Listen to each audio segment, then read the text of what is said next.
सभापति महोदय, वित्त मंत्री महोदय ने जो बजट सदन के सामने प्रस्तुत किया है वह बहुत ही बुद्धिमानी के साथ तैयार किया हुआ बजट है।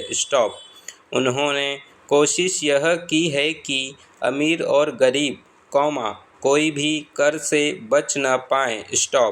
लेकिन उन्होंने उद्योगपतियों को थोड़ी सी छूट भी दी है।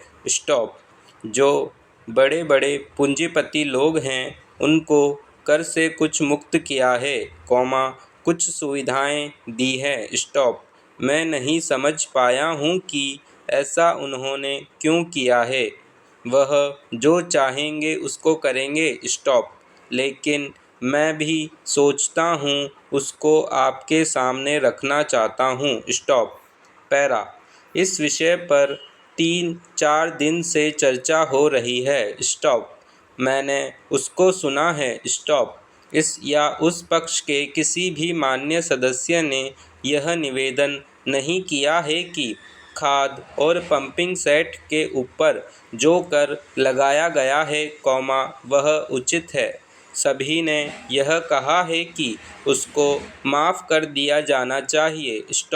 जब सारे सदन के लोग, सभी प्रतिनिधि, एक आवाज़ से कहते हैं कि खाद और पंपिंग सेट के ऊपर कर न लगाया जाए, तो मैं समझता हूँ कि उनको इस बात को मान लेना चाहिए।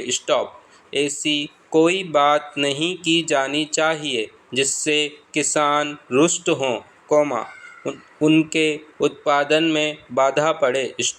पैरा भारत गांवों में बसता है। 80% लोग गांवों में रहते हैं। हम गांधी जी के विचारों का अनुपालन करते हैं। गांधी जी ने जो कुछ भी कहा गांव के लोगों के लिए कहा, ग्रामीण जनता के लिए कहा। उन्होंने गांवों के लोगों को उठाने की बात कही। कोलकाता, चेन्नई, मुंबई, दिल्ली आदि शहरों के रहने वाले लोगों को ही उन्नति हो और गांवों में रहने वालों की न हो, ऐसा उन्होंने कभी नहीं कहा। वित्त मंत्री महोदय भी गांधी जी का शिष्य अपने आप को कहते हैं, और उनका रूप अपने रूप में देखते हैं, और वह है भी। इसलिए उनका यह कर्तव्य होना चाहिए कि गांधी जी के विचार के अनुसार वह सारे देश में मद्य निषेध को कार्यान्वित करें।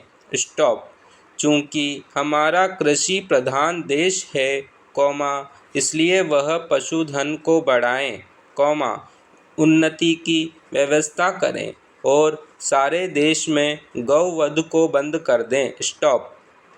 सरकार ने यह संकल्प लिया है कि हिंदुस्तान में समाजवादी समाज और लोक कल्याणकारी राज्य की स्थापना की जाएगी।